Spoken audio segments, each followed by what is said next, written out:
자, 오늘 예레미야 29장 말씀입니다. 지금 이 말씀은 어떤 내용들이냐면 그동안에 우리가 사울 임금이 세웠던 이스라엘, 그리고 다윗 왕이 유다 왕국을 건설하고, 그리고 솔로몬이 성전을 건축하고, 그리고 솔로몬의 아들 르호보암이 이제 나라를 가릅니다. 르호보암과 여로보암이 북이스라엘, 남유다를 이렇게 갈라서 분열 왕국으로 있고, 그리고 또 사마리아의 수도를 둔 이스라엘은 아수르에 의해서 멸망당하고, 그 다음에 이제 남쪽 유다는 606년 바벨론 느부갓네살의 침공에 의해서 이제 예루살렘이 함락이 되고, 함락이 된과 동시에 성전에 있던 모든 보물, 황금, 기물을 다 뜯어가지고 전부 다 이 바벨론으로 가져가죠. 그리고 이제 오늘 이 내용은 바로 바벨론으로 끌려간 왕족, 귀족, 그 다음에 기술자, 자, 이런 그 사람들을 대해서 예레미야 그 선지자가 편지로 바벨론으로 포로로 끌려간 사람들에 대해서 이제 예언하는 내용의 그 말씀입니다. 그래서 지금 이 내용은 지금 이 예레미야가 바벨론 포로로 끌려간, 그러니까 유다 왕국이 이미 이제 바벨론의 포로로 그 공격을 멸망당하고, 그 다음에 왕족과 귀족과 기술자들은 다 포로로 끌려가고, 포로로 끌려간 사람들이 이제 당황을 할 거 아니겠어요? 어떻게 해야 될지 모르잖아요. 그리고 그동안 예루살렘 성전에서 제사를 드리고 예배를 드렸던 이스라엘 백성들이 성전의 모든 기물을 다 걷어서 가져가니까 뭐 이제 방법이 없잖아요. 예배도 못 드리고 하나님 앞에 이런 아주 황당스러운 일이 생긴 거죠. 그래서 어떻게 해야 될 바를 모르는 이제 이런 매우 어려운 상황이죠.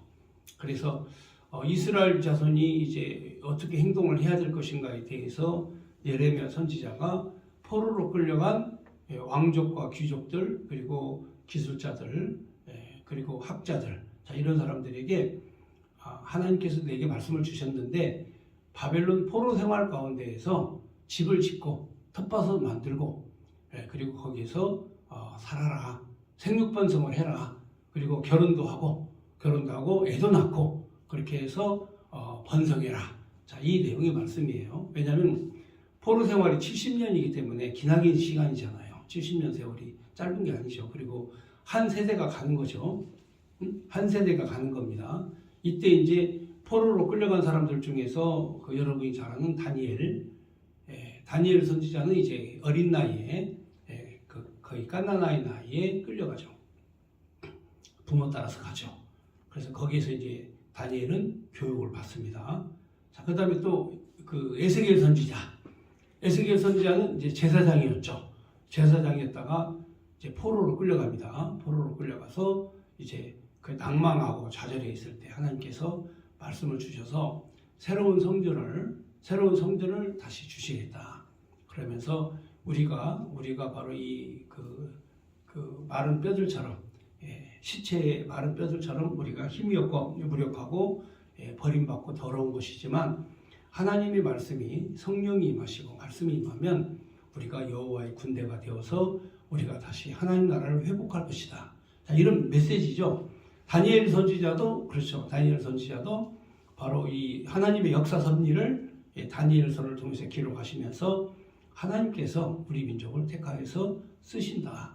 가장 마지막에 이 역사의 가장 마지막에는 바로 그리스도의 나라가 세워질 것이다. 이게 다니엘서의 예언입니다.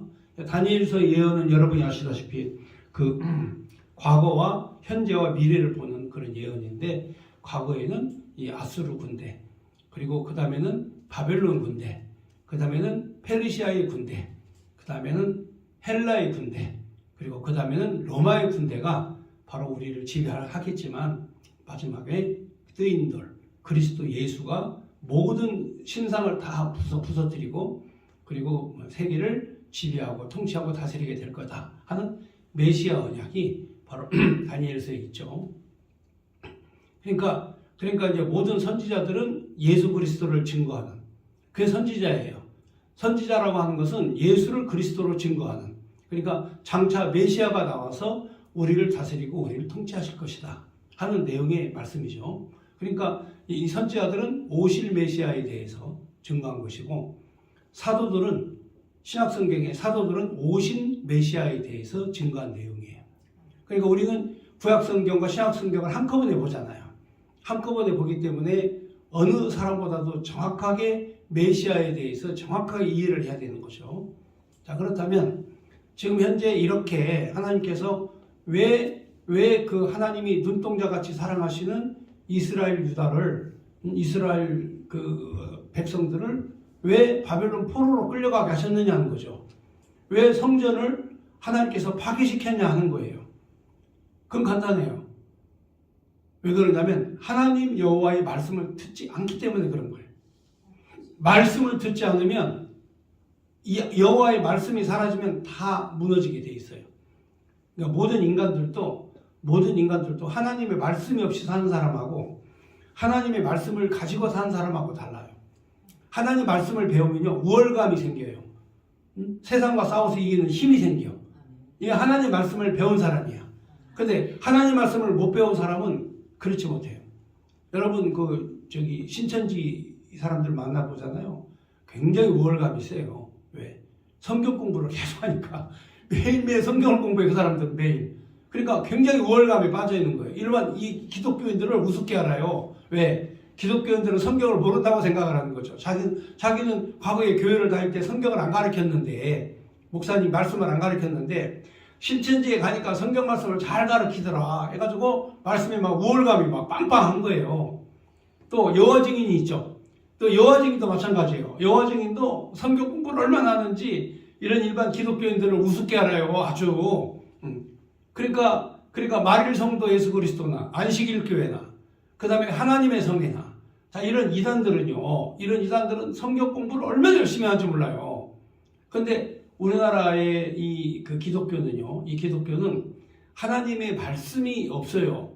하나님의 말씀을 묵상하고 읽고 하나님 말씀을 배우고 이 말씀에 따라 생활을 해야 되는데 그렇지 않거든요. 그러니까 어떤 생각만 하냐면, 이 기독교인들은 쉽게 말하면 배부른 돼지 있죠. 배부른 돼지는 세상 걱정이 없어요. 배가 이렇게 불르면 막 실컷 먹고 배부른 돼지 있잖아요. 이 배부른 돼지는 세상마다 걱정이 없어요. 살만 두룩두룩 찌고 말이죠. 그러니까 교회가 배부른 돼지가 되면 안 되죠. 다시 말하면은 그렇습니다. 우리 기독교는 이 미래도 우리가 죽어서 천국 가는 복음적 내용이지만 현실이 어떤 삶인가를 잘 알아야 돼요. 현실적인 내용. 그래서 오늘 이 예레미야는 바로 이 포로로 끌려간 이 백성들에게 현실이 어떻다, 지금 너희들의 현실이 이렇다 하는 것을 깨우쳐 주는 거예요. 그러니까 현실 감각이 상실돼 가지고 이게 어디로 갈지 뭘 해야 될지 알지를 못해. 왜냐하면 실컷 하나님 앞에 제사를 지내는 제사장도 끌려갔고, 왕궁에서 호화호식 하면서 누렸던 왕족과 귀족들도 끌려갔고, 그 다음에 이 기술자들, 그 다음에 배운 학자들, 자, 주로 이렇게 고급 인력들 있죠. 바빌론으로 포로로 끌려갔을 때에는 학자, 기술자, 왕족, 귀족, 이 고급 인력들을 데려갔거든요. 목동들이나 뭐 이런 사람들은 데려가봐야 거기서도 목동밖에 안 되잖아요. 그렇잖아요? 그러니까 그런 사람들은 필요가 없어요. 왜냐하면 이 바벨론에도 목동들은 많이 있으니까. 그런데 예루살렘에서 이 금은보화도 가져가지만 왕족과 귀족 그리고 기술자들을 데려간 거예요. 그러니까 그 사람들이 거기 가가지고 뭘 해야 될지, 노예로 끌려가가지고 이게 뭘 해야 될지를 모르는 상황이죠. 이때 예레미야가 그들에게 가르쳐줘요. 집부터 져라. 그리고 텃밭부터 만들어라. 그 다음에 결혼하고 시집가고 장가가서 애도 낳아라. 70년 동안은 여기 있어야 된다. 자, 이렇게 가르쳐주죠. 그러니까 방향을 제시해 주는 거죠. 앞으로 우리 집사님 몇 년 살지는 모르겠어요. 그지만 이제 그 몇 년 살지 모르지만 그 방향 제시를 해야 되잖아. 내가 나이가 지금은 50이다.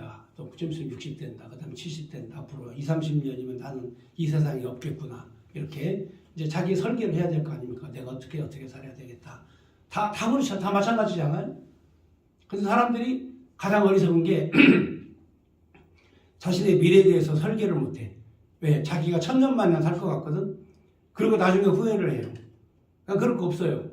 예, 그럴 거 없습니다. 이제 우리가 할 수 있는 유일한 길은 예레미야 선지자가 바로 바벨론 포로로 끌려간 사람들에게 편지를 보내가지고 당신들은 이렇게 살아라 하고 이제 주신 메시지가 있어.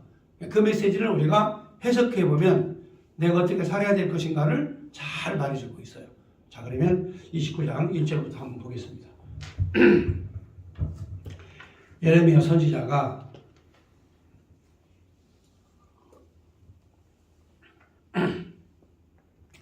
예루살렘에서 이 같은 편지를 느부갓네살이 예루살렘에서 바벨론으로 끌고 간 포로 중 남아있는 장로들과 제사장들과 선지자와 모든 백성에게 보냈는데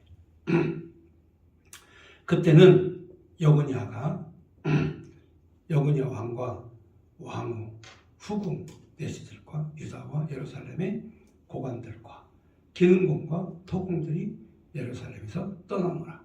그러니까 이 느부갓네살이 예루살렘을 침공을 하고 예루살렘을 점령을 합니다. 그리고 제일 먼저 한 게 뭐냐면 그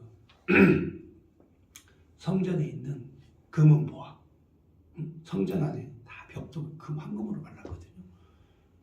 그러니까 금은 보화, 천장도, 바닥도, 그다음에 모든 기구도 다 금이에요. 다 뜯어가지고 바벨론을 갖고 가요.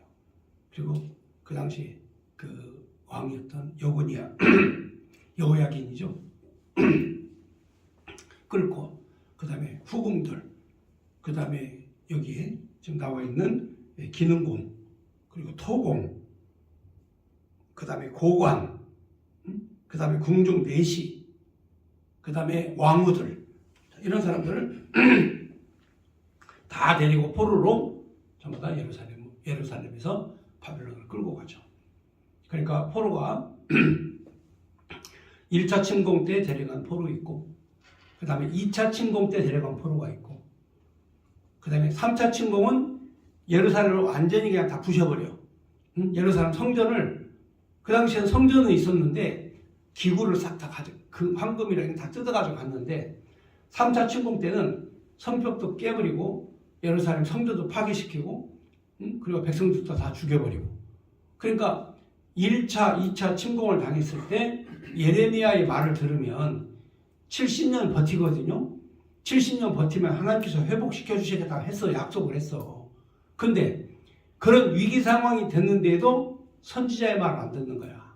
귀 희한한 거예요. 그러니까 예루살렘에 재앙이 내린 거예요. 재앙이. 여러분 지금도 그렇잖아요. 여러분 생각해 보세요. 기독교하고 공산주의는 절대 하나가 안 돼요. 기독교 공산주의는 타협할 수가 없어요. 절대 안 돼요. 안 돼요. 왜냐면 여러분들 알다시피 평양에 김일성이 내려왔을 때 6개월 만에 3,400개 교회를 다 없애버렸어요. 공산주의가. 교회를 다 없애버렸다니까. 다 숙청시켜버리고 목사들은 다 죽여버리고. 이게 바로 공산주의예요. 그러니까 공산주의는 기독교의 적이야. 성경의 적그리스도. 공산주의. 그냥 싸워야 돼. 그런데 공산주의와 타협하자? 공산주의 사상을 받아들이자? 이게 교회입니까? 이 교회 목사들 맞아요?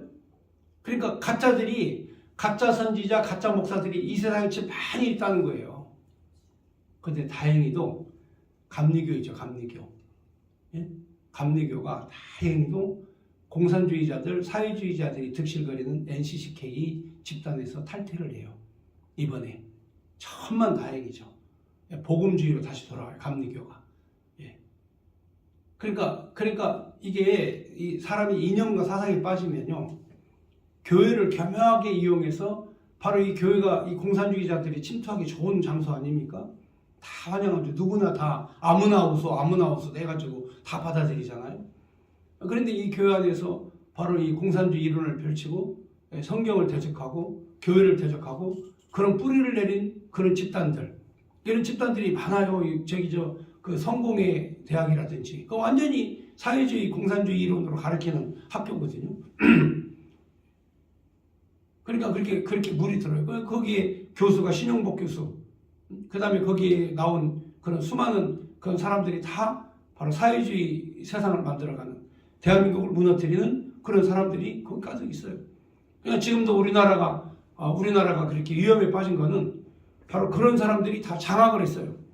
언론도 다 장악하고, 출판사, 파주에 있는 출판사 가보면 전부 다 작용화된 출판사들이 그 넓은 출판 단지에 가득 차 있어요. 그러니까 대한민국 책으로 국민들을 그 현혹하고 미혹하고 선동하죠. 또 이 영화를 만드는 영화 예술인들 거의 대부분 다 작용화되어 있거든요. 영화 예술을 통해서 국민들을 하여금 작용화 교육을 시키죠. 그 다음에 방송 미디어, 모든 방송사들이 거의 대부분 이 작용화된 그런 사람들이 다 장악을 하고 있어서 이 순수한 복음, 그리고 하나님의 나라, 자, 이 복음을 전하고 자유민주주의를 지키고자 그렇게 노력하고 기도하는 그런 사람들에 대해서 계속 공격적으로 악마화시키고 악마의 편집을 만들고, 그래서 국민들에게 선동을 하고, 그러니까 이 교회가 말이죠, 이 교회가 무엇을 해야 되는지를 잘 몰라. 그래서 이 당시에도 포로로 끌려간 그 백성들이 무엇을 해야 될지 당황하고 모르고 있을 때, 이때 예레미야 선지자가 차근차근히 가르치는 거예요. 자, 이 내용을 보면은 어떤 사람이 끌려갔는가? 1차 침공이 끝나고 그다음에 2차 침공이 시작이 돼서 이제 이 백성들이 이 여고니아, 그러니까 유다의 그 왕 여고니아, 그러니까 그 여고니아는 여호야긴이죠. 여호야긴. 그 왕과 후궁, 궁중내시, 유다의 예루살렘, 유다와 예루살렘의 고관, 기능공, 토공, 예루살렘이 쏟아나는 거라. 3절. 유다의 왕 시드기야가 마지막 왕입니다. 시드기야는. 그러니까 이 여고니아는 이제 포로로 끌려가고 이제 마지막 왕, 유다의 왕 시드기야가 바벨론으로 보내어 바벨론 왕 느부갓네살에게 가게 한 사반의 아들 엘라사와 힐기야의 아들 그마랴 편으로 말하되, 그러니까 편지를 보낸 거죠. 여기에 이제 엘라사와 그마랴 편으로 이제 보냅니다. 편지를 보냈는데, 만군의 여호와 이스라엘의 하나님 여호와께서 예루살렘에서 바벨론으로 사로잡혀가게 한 모든 포로에게 이와 같이 말씀하시니라 하면서 이제 포로에게 선포하는 하나님의 말씀이죠. 5절. 자, 너희는 집을 짓고 거기 살며 텃밭을 만들고 그 열매를 먹으라. 아내를 맞이하여 자녀를 낳으며, 너희는 너희 아들이 아내를 맞이하며 너희 딸이 남편을 맞아 그들로 자녀를 낳게 하여 너희가 거기에서 번성하고 줄어들지 아니하게 하라. 그러니까 이스라엘 자손들은 세계 어느 곳에 가든지 어디에서 흩어져 살든지 항상 자기들끼리 결혼하고 자녀를 낳고 그렇게 살아요. 그러니까 이스라엘은 이때부터 이제 나라가 없이, 이때부터 이제 왕이 없어요. 이때 그 시드기야를 마지막으로 이스라엘은 왕이 없어요. 왕이 없어요. 이스라엘 나라에는 왕이 없어요. 유다 자손의 왕이 없죠. 근데 이제 언제 유다 자손의 왕이 오시냐면, 그렇죠. 그 가이사 아우구스토 때, 다윗의 자손, 유다의 자손 예수 그리스도가 이 땅에 태어나서 지금 현재 세계 전체의 교회를 통치하는 만왕의 왕이 되셨죠. 그러니까 이 그리스도가 태어나는, 그리고 그리스도가 다스리고 통치하는 이 나라를 세우는 거죠. 근데 이제 유대인들은 예수를 안 믿잖아요. 유대인들은 예수를 십자가에 못 박혀 죽였잖아. 그러니까 이제 이 유대인들은 그 그리스도를 영접하지 않았죠. 그래서 그들은 지금도 왕을 기다려. 지금도 메시아를 기다려요.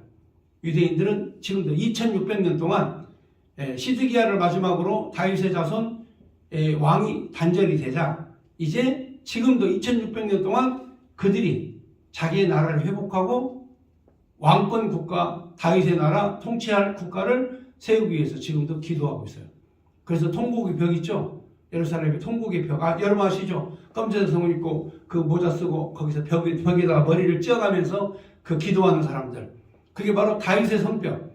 다윗이 쌓은 성벽인데 이 나라를 다시 회복해달라고 그들이 거기서 기도를 하는 거예요. 간절히 기도하고 통곡의 벽. 2600년 동안 거기서 그 벽에서 기도를 하는 거예요. 그 사람들은. 지금도 기도를 해요. 메시아가 와서 나라를 회복하게 해달라. 그러니까 이제 시드기야를 마지막으로 시드기야를 마지막으로 이제 이 유다의 왕국이 완전히 이제 파괴가 되니까 그때 예레미야 선지자가 백성들에게 너희들이 해야 될 일은 결혼해서 애를 낳고 생육하고 번성해라. 무슨 말씀인지 아시겠죠? 자, 이 명령을 내려요. 그러니까 지금도 예레미야의 명령에 따라서 유대인들은 어느 곳에 가든지 세계 어느 곳에 가든지 흩어지지 않고 집 짓고 톱밥 만들고 그리고 결혼해서 애 낳고 사는 거예요. 그러니까 유대인들이 지금도 똘똘 뭉쳐가지고 유대인들은 살아나요. 자, 그 다음 7절 너희는 내가 사로잡혀 가게 한 성읍의 평안을 구하고 그를 위하여 여호와께 기도하라. 이는 그 성읍이 평안함으로 너희도 평안할 것이니라. 만군의 여호와 이스라엘의 하나님께서 이와 같이 말하노라. 너희 중에 있는 선지자들에게 점쟁이에게 미혹되지 말며 너희가 꾼 꿈도 곧 듣고 믿지 말라. 그러니까 이제 나라가 어수선하니까 이제 별의별 사람들이 다 나와요. 가장 중요한 것은 뭐냐면 너희들이 사는 성읍의 평안을 구해라. 그러니까 성읍이 환란이 오면 똑같이 환란을 당하니까 너희들은 그 사회에서 너희들이 살고 있는 사회에서 평안하게 적응해서 함께 잘 살아라는 거예요. 근데 문제는 뭐냐면 그 상황에서 거짓 선지자들이 나온다는 거죠. 가짜들이 나와가지고 거짓말로 예언하고 그리고 거짓말로 꿈꾼 걸 얘기하고 왜냐면 포로 생활에서 답답하니까 빨리 회복돼야 되잖아. 빨리 나라로 돌아가야 되잖아요. 그러니까 거짓 선지자들이 나타나는 거야. 그러니까 사람이 다급하고 황당해지고 그 다음에 급하게 되면 이 사람이 미혹이 되는 거예요. 그러니까 신천지에 간 사람, 이단에 빠진 사람, 이런 사람들은 되게 미혹된 사람들이야. 마음이 불안하니까. 안정된 사람은 절대 미혹이 안 돼요. 안정된 사람은 어떤 사람이 유혹을 해도 그 유혹이 안 넘어가거든. 근데 마음이 미혹되고 불안한 사람은요, 금방 넘어가 버려요. 그래서 여기에 너희들이 바벨론 포로로 끌려가도 절대로 거짓 선지자에게 미혹되지 마라. 꿈 얘기에 속지 마라. 자, 9절 내가 그들을 보내지 아니하였어도 그들이 내 이름으로 거짓을 예언함이라 여호와의 말씀이니라. 그러니까 거짓 선지자 가짜들이 많이 일어난다. 세상이 어지럽고 혼란스러울수록 가짜들이 많이 있다 이거죠. 거짓 선지자들이. 자, 10절 여호와께서 이와 같이 말씀하시니라. 바벨론에서 70년이 차면 내가 너희를 돌보고 너희의 선한 말을 너희에게 성취하여 너희를 이곳으로 돌아오게 하리라. 그러니까 70년을 채워라 이거죠. 70년 되면 하나님이 돌아오게 하시겠다. 하나님이 명확하게 말씀하신 거죠.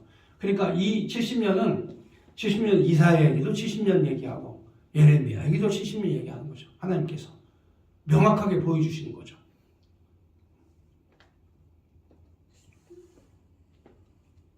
(10절) 여호와의 말씀이니라. 너희를 향한 나의 생각을 내가 아나니 평안이요 재앙이 아니니라.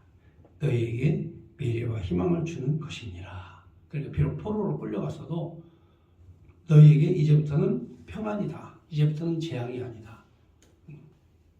그러니까 환경과 상황이 어려운 상황이 빠졌다 할지라도 내 주변에 어려운 상황이 빠졌다 할지라도 재앙 속에 사는 사람이 있고 그 가운데에서 평안 속에 사는 사람이 있어요. 재앙 속에 사는 사람이 있고 평안 속에 사는 사람이 있어요. 무슨 말씀인가 아시죠? 예. 예를 들어서 이 애국운동을 하다가 감옥에 갇혔어. 예. 감옥에 갇혔는데 그 간증이 뭐냐? 그 감옥에 있을 동안에 하는 간증의 내용이 평안했다. 참 평안했다. 왜? 하나님과 소통하니까 평안한 거죠. 포로 생활도 바벨론 포로 70년 생활도 재앙이지만 하나님과 소통하고 대화하면 평안이에요. 내가 살림이 이 사업이 다 망해가지고 재앙 속에 빠져도 하나님과 소통을 하면 하나님께서 평안을 주셔요. 참 평안을 주시는 거예요. 그러니까 평안을 누릴 줄 알아야 돼. 항상 내게 주어진 이 삶 속에 주어진 평안이 얼마나 감사하고 행복한지.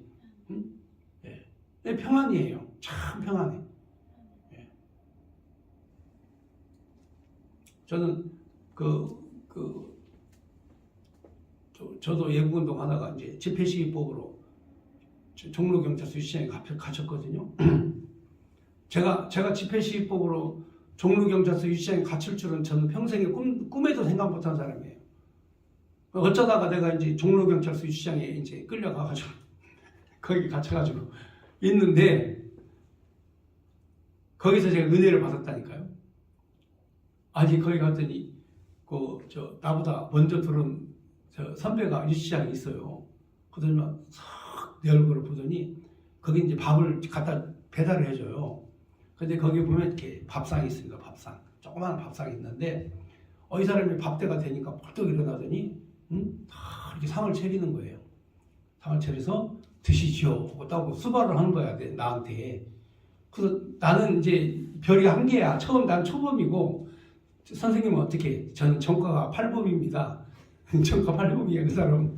전과 8범인데 아니 왜 나를 이렇게 잘해주냐 그랬더니 선생님은 범상치 않은 어르신이라고 나라와 민족을 위해서 싸우는 목사님께서 깜빵 억울하게 오신 거라 우리 이제 깜빵에서 그게 규칙이라고 이렇게 어르신들이 오거나 나라에 큰 일을 하시는 분이 오면 우리가 그 별과는 상관없이 접대를 해준다고 해가지고 그 사람이 그 몇 끼마다 다 이렇게 그 상을 차려줘요 저한테.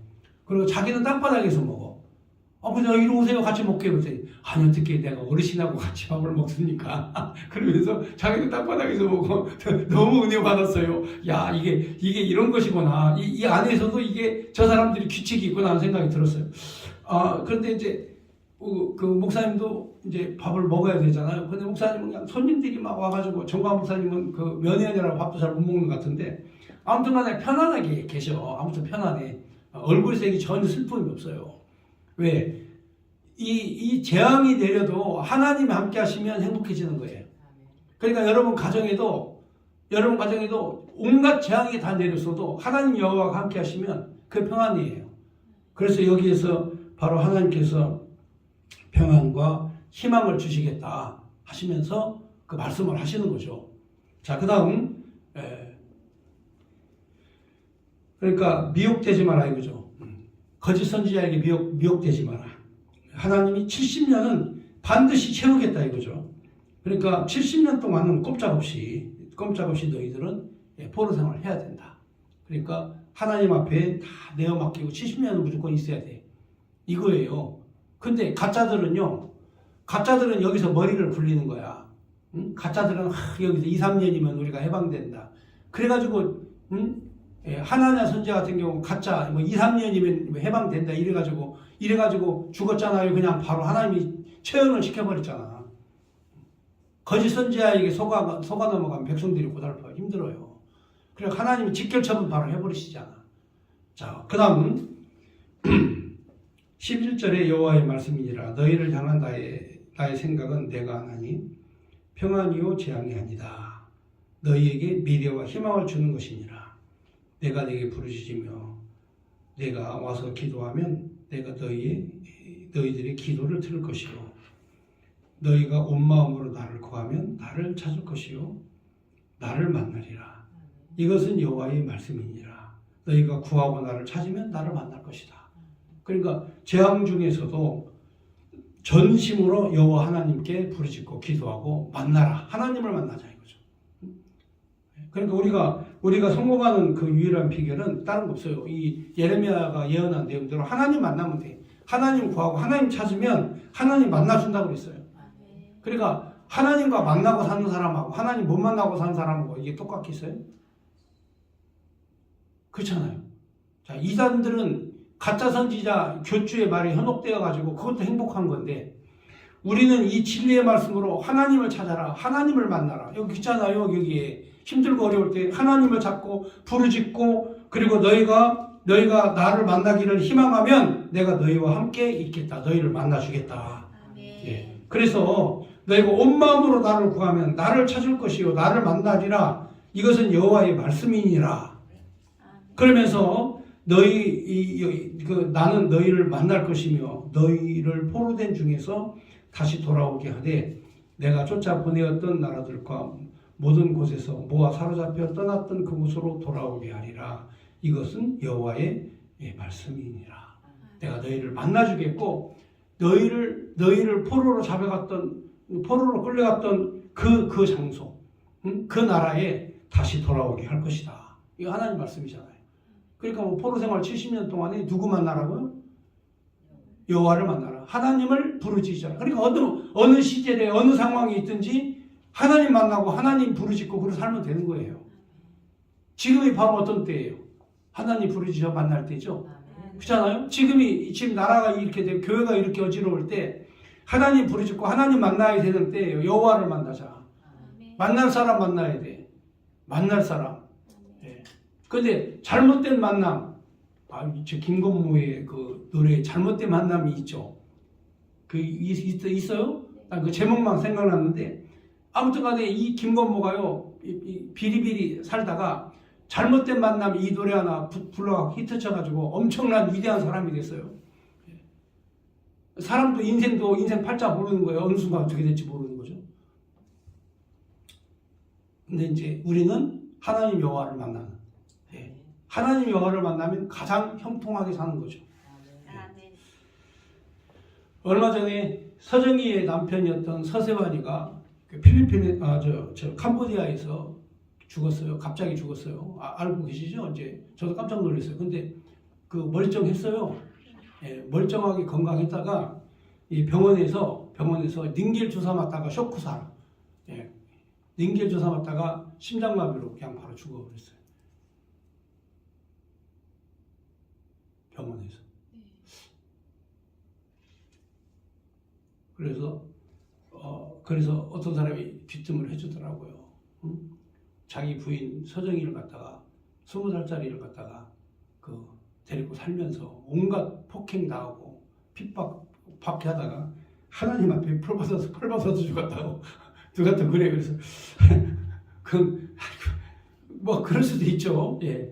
근데 아무튼간에 그 멀쩡하던 사람이 갑자기 병원에서 닌겔 주사 맞아서 쇼크사로 죽은 건 이유가 있어요. 하나님의 심판과 재앙이 임하면 또 그렇게 죽어요, 사람들이.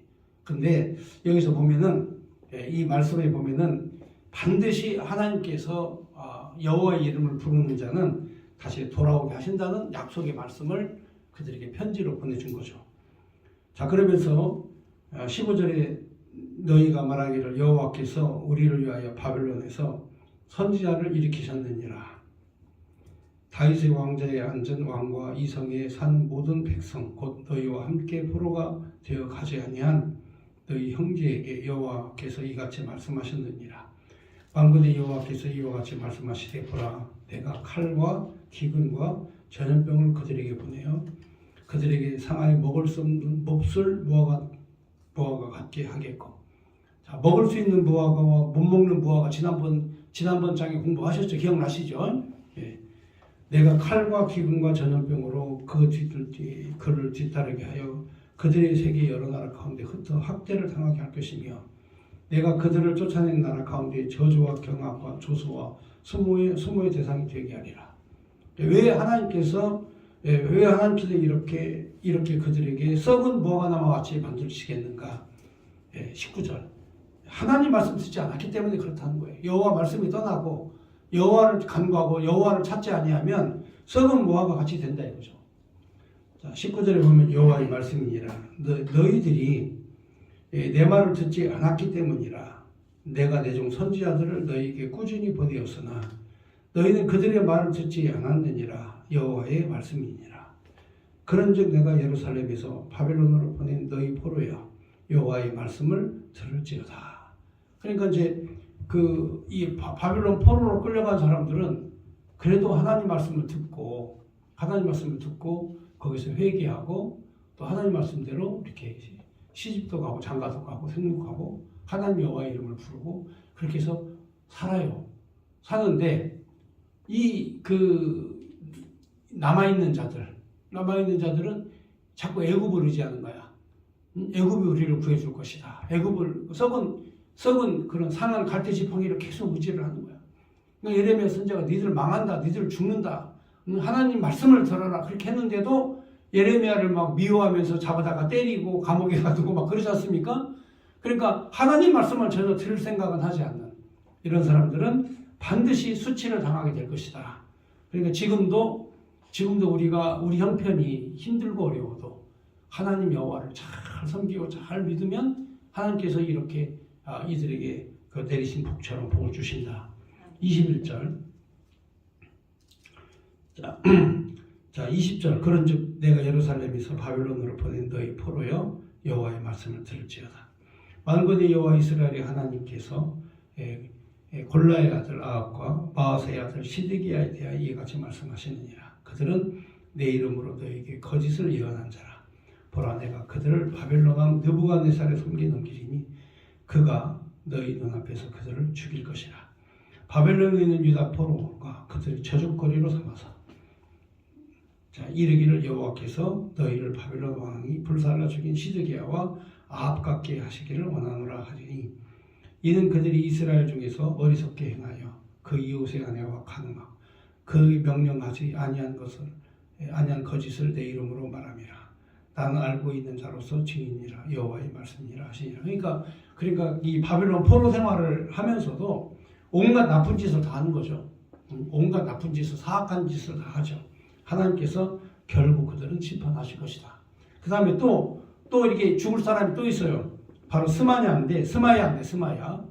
이 스마야는 또 이게 완전히 또 이게 가짜야. 거짓으로 또 백성을 미혹하는. 그러니까 바벨론 포로 생활 가운데에서 보면 백성을 미혹하는 자들이 많은 거야, 생각보다. 그렇잖아요? 그래서 이 예레미야가 편지를 보낸 거야. 미혹되지 마라. 가짜한테 속지 마라. 지금도 보면 우리 한국 교회가 지금 현재 점점 침체기를 가고 있는 이유가 뭐예요? 가짜들이 많으니까 그래요. 복음은요, 침체가 될 수가 없어요. 여러분, 사도행전 역사나 바울 사도가 복음을 전하고 다니면서 전도 여행을 다닐 때 진실한 말씀을 전하니까 계속 부흥이 되잖아요. 계속 확장이 되고, 그렇잖아요? 예. 요즘에 이 구글에서 저희 유튜브 한국교회 방송이 요즘에 칭찬이 잦아요. 내가 가끔 이렇게 유튜브에서 우리한테 보내주는 메시지를 보면 저보러 파트너라고 하거든요. 파트너님은 아주 열심히 성실히 잘해가지고 구독자 수가 계속 늘어나고 있고 수입이 창출되고 있고 그리고 굉장히 희망적이다 이렇게 얘기를 해요. 그러니까 왜 그러냐면 제가 알려드릴게요. 왜 그러냐면 제가 9시 방송을 지금까지 9시 딱 정확한 시간에 지금까지 개국한 일이라서 한 번도 결방을 해본 적이 없어요. 제가 캄보디아에 선교를 갔어도 다른 거 다 그만두고 그 시간에 방송을 시작하고 또 이렇게 세미나나 또 이렇게 집회 밖으로 나가면 또 거기 숙소에서 또 9시 되면 또 틀고 또 해요. 그러니까 지금까지 단 한 번도 결방을 해본 적이 없어요. 결석을 안 해봤어. 그러니까 이제 성실함을 이제 안 거죠. 예, 이 구글의 AI가 내가 9시에 성실하게 방송하는 걸 알아. 요즘에는 35% 이상 확장을 많이 시켜줘요. 계속 더 막 확장을 시켜줘. 그래서 이 사람들이 많이 봐요. 성실성이 인정받으니까. 그래서 파트너로서 인정을 받으면 확장을 더 많이 시켜준다. 그래서 갑자기 어느 날 숫자가 많이 들어오기 시작한 거죠. 예, 그래서 이게 뭐냐면 성실성과 확장성이 같이 연동이 되는 거죠. 그러니까 우리도 이제 위기에 처했을 때 힘들고 어려울 때 이때 가짜에 속지 말고 신실한 하나님 말씀으로 변함이 없이 꾸준하게 이 말씀을 붙잡고 살면 하나님께서 때가 되면 다 보상을 해주시는 거죠. 그래서 오늘 이제 그 내용이에요. 거짓에 속지 마라. 24절. 너는 느알렘 사람 스마냐에게 이같이 말하여 이르라. 만군의 여호와께서 이스라엘 하나님께서 이와 같이 말씀하여 이르시되 내가 내 이름으로 예루살렘에 있는 모든 백성과 제사장 마아세야의 아들 스바냐와 모든 제사장에게 글을 보내 이르기를 여호와께서 너를 제사장 여호야다를 대신하여 제사장을 삼아 여호와의 성전 감독자로 세우신 모든 미친 자와 선지한 노릇하는 자의 목에 씌우는 나무 고랑과 목에 씌우는 쇠고랑을 채우게 하시미오늘 이제 내가 어찌하여 너희 중에 선지자 노릇하는 아나돗 사람 예레미야를 책망하지 아니하느냐. 자, 이게 이제 스마냐가 스마냐가 이제 그 성전을 지키고 있는 감독자. 다시 말하면은 성전의 기물들을 다 가져갔어도 성전 건물이 있잖아요. 그다음 성전 건물이 있잖아. 그러니까 그걸 지키는 사람, 이 종교 지도자에게 이 예레미야를 왜 쇠고랑에다가 목에다가 이 쇠고랑을 채우지 않냐 이거예요. 스마냐가. 여기 지금 이 거짓 선지자 스마냐가 나타나가지고 그렇게 예언을 하는 거예요. 왜 예레미야를 체포하지 않느냐. 자, 이렇게 주장을 하죠. 그러니까 이 예레미야가 그렇지 않아도 그 천신만고 끝에 살아남아가지고 하나님의 말씀을 전하고 있는데 이제는 대적이 생긴 거예요. 또 대적이 생겼어요. 지난번에는 막 저기 묶어놓고 매로 때리고 감옥에 가두고 막 이러는 사람도 있었는데 이번에는 이제 막 선동해가지고 예레미야를 죽여라. 목에다가 이 칼을 씌워라 하면서 이제 막 그렇게 선동하는 스마냐가 나타났어요. 자, 28절. 그가 바벨론에 있는 우리에게 편지하기를 오래 지내야 하니 너희는 집을 짓고 살며 밭을 일구고 그 열매를 먹으라 하셨다 하니라. 그러니까 바벨론 포로로 너희가 오래 살 것이다. 자, 이렇게 그 얘기를 했다 이거죠. 제사장 스마냐의 글을 선지자 예레미야에게 읽어서 들려줄 때 여호와의 말씀이 예레미야에게 임하여 이르시되 너희 모든 포로에게 전언하여 이르기를 여호와께서 느엘람 사람 스마냐를 두고 이같이 말씀하셨느니라. 내가 그를 보내지 아니하였거늘 스마냐가 너희에게 예언하고 너희에게 거짓을 맺게 하였도다. 그러니까 이 당시에도 가짜들이 무시하게 많은 거예요. 그러니까 성경 시대, 예레미야 시대, 하나님이 불꽃 같은 눈으로 이스라엘과 유다를 지키고 보호하는 이 시대에도 하나님의 이름을 빙자한 가짜들이 얼마나 많이 나왔는지 몰라요. 그렇다면 이때도 이랬는데 지금은 어떻겠어요? 지금 이 시대는 어떻겠습니까? 그렇잖아요? 지금 이 위기의 시대에 어떻겠어요? 기독교로 가장한 공산주의자들이 교회 침투해가지고 바로 교회를 헐고 특별히 대한 예수교 장로회는 그래도 약간 보수적이니까 지금까지 계속 부흥을 하고 있었거든요. 그런데 기독교 장로회, 한국 기독교 장로회라는 기장은요, 완전히 이거는 작용화된 그런 집단이거든요. 성경을 완전히 자유주의로 해석하는, 자유주의 해석이라고 하는 건 이게 뭐냐면 인간의 철학으로 해석하는 거죠.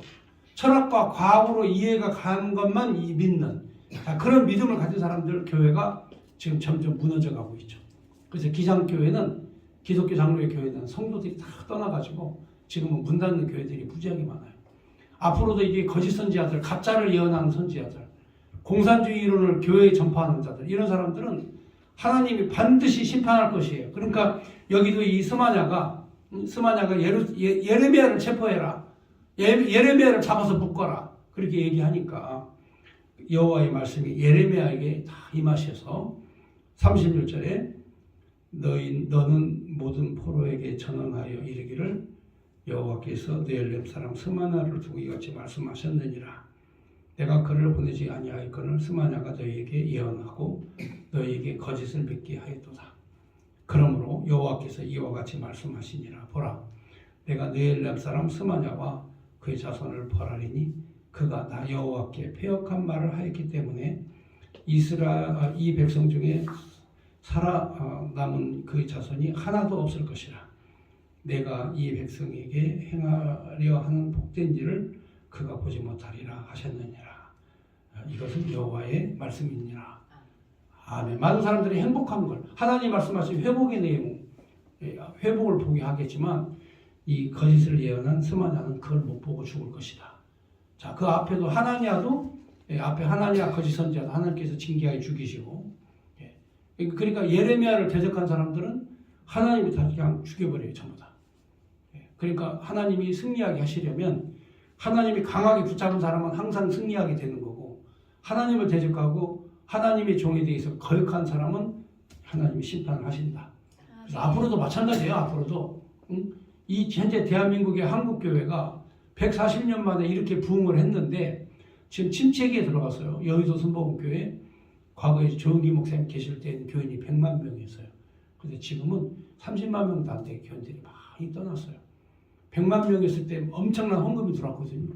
그래서 지금은 교회 헌금이 부족해.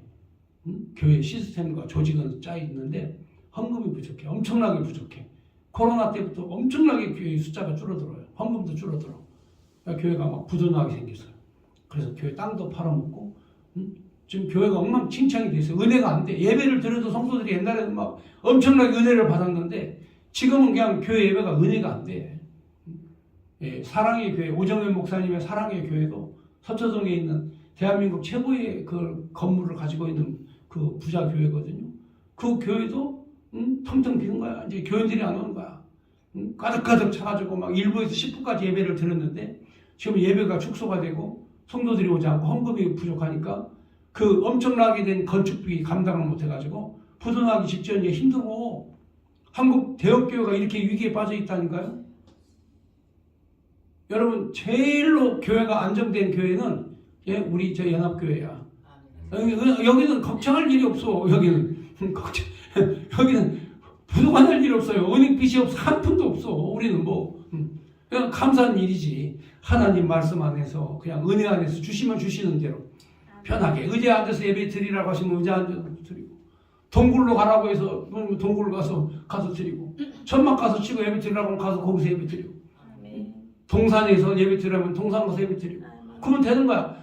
뭐 우리가 꼭 이렇게 우리를 자랑할 만한 그런 부동산이 필요하고 호화로운 건물이 필요해. 그거 없어요. 필요 없어요. 예레미야가 항상 예배를 드리고 하나님 섬겼던 곳이 어디예요? 동굴이에요. 동굴. 엘리야도 하나님을 섬기고 예배했던 곳이 동굴이에요. 뭐 굳이 그 건물이 필요했냐 이거죠.